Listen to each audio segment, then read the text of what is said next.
子供が放送にかかったら放送神を神棚に祀るんです。人助けは粋という切符の良さが尊ばれ、消火活動で男らしさをアピール。江戸時代の人々も欲しがりそうなフェイラーがあるのってご存知ですか？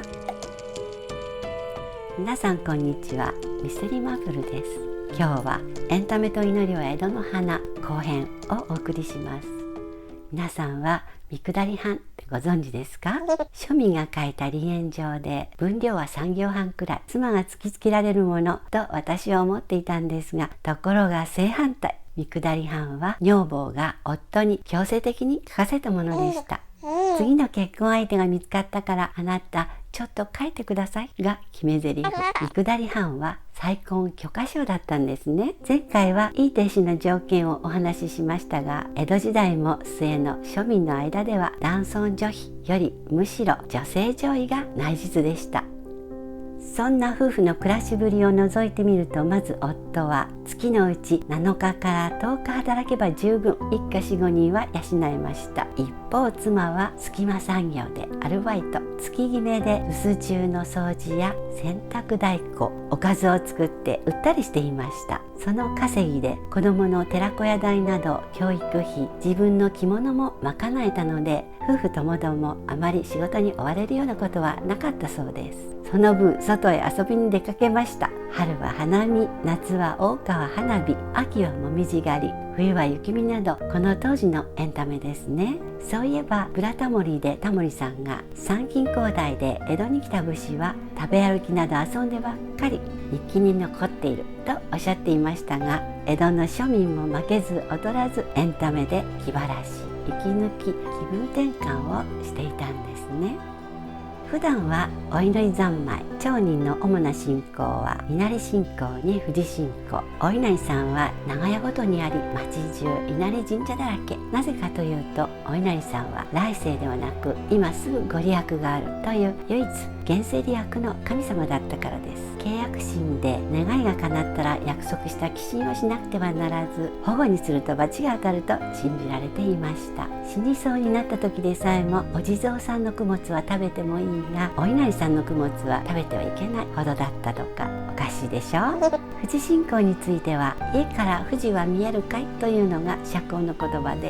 引っ越す際にも富士山が見えるかどうかを気にしたそうです。その他詣でたのは、1、猫も杓子もお伊勢参り、2、歌舞伎役者市川團十郎が信仰するようになってから爆発的ブームになった成田さん、3、大山振神社男の神様と江ノ島弁天女の神様はセットで、当時のお寺は24時間オープンしているよろず相談所で、神社より安価な結婚式場にも機能していました。子供の頃から馴染んでいたのは、かまど、お台所の神様である光神様とトイレの神様、いずれも清潔にと育てられました。このよ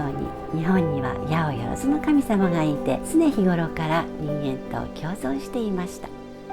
なぜ祈るかといえば、当時の不安の二大巨頭は疫病と火事でした。流行り病は現代のコロナのように、江戸時代は疱瘡が流行っていたのですが、祈り方が今とは全く異なります。子供が疱瘡にかかったら軽く済みますようにと疱瘡神を神棚に祀るんです。礼を尽くしおもてなしをして命までは取らないでくださいとお願いします。西洋文明に馴染むと、病は駆逐するもの、闘病と考えますが、日本の江戸では病は平癒、回復するものでした。なぜ回復するかというと、病は未知から来たメッセージと考えていたからです。何か用があるから訪れているので、要件も聞かずに追い返したら暴れるのは当然。要件をきちんと聞いてお帰り願う。今のコロナにもどんなメッセージがあるのか考えてみるのもまた一興でしょうか。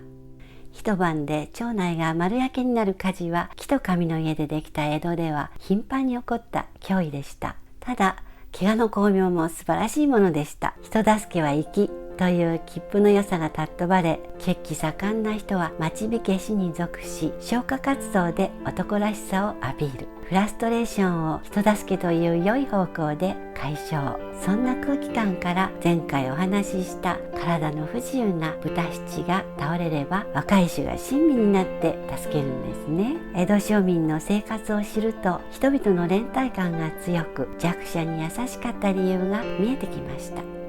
脳科学によると、祈りは音楽と同じで脳内麻薬オピオイドを出すそうです。これはがんや手術で用いる鎮痛薬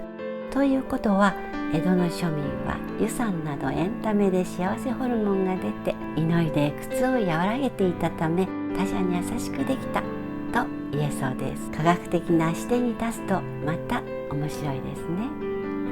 江戸時代の遺産という本を書いたアメリカの学者スーザン・B・ハンレイさんによりますと、19世紀上流階級に生まれるならイギリス、一般庶民に生まれるなら江戸で暮らしたいと言います。ハーバード大学やエール大学大学院を卒業した学問的なレベルで見ても、江戸の庶民は文化文明の成熟した憧れるほどの人間らしい生活を送っていたんですね。江戸時代のエンタメと祈り、この2つはコロナや戦争など今現在の混乱にも一筋の光を当てるのではないかと思いました。さつきとめいが食べる皮で冷やした野菜って本当に美味しそうです。おまけの付録レビュー。今日はフェーラーのポンプ付きボトル2個セットです。インレッド2021年12月号の付録で、表紙は桐谷美玲さん。すごい綺麗。日本では今年5月8日が母の日ですが、アメリカやドイツ、トルコや中国など世界的にも同じ5月の第2日曜日が母の日だそう。フェイラーってどこかドイツの優しいお母さんって感じがしませんか？除菌ジェルを入れて玄関に置いたり、食器用洗剤を入れてキッチンを華やかに。また本編でお話しした江戸時代の人々も欲しがりそうなフェイラーがあるのってご存知ですか？歌舞伎コラボ京鹿の子娘道成寺や車引きはいずれも様式美にあふれ、籠鶴瓶の花魁は歌舞伎座でカベス、菓子、弁当、寿司の際に膝に敷いても粋だと思います。最近では愛らしい手塚治虫のユニコ&ピノコ柄も出たそうです。いずれにせよ、いちごが愛らしいストロベリーフィールドのポンプで毎日の生活に大人のゆとりをプラスしてみてはいかがでしょうか。よろしかったらチャンネル登録、いいねボタンのクリックをお願いします。ではでは、またね。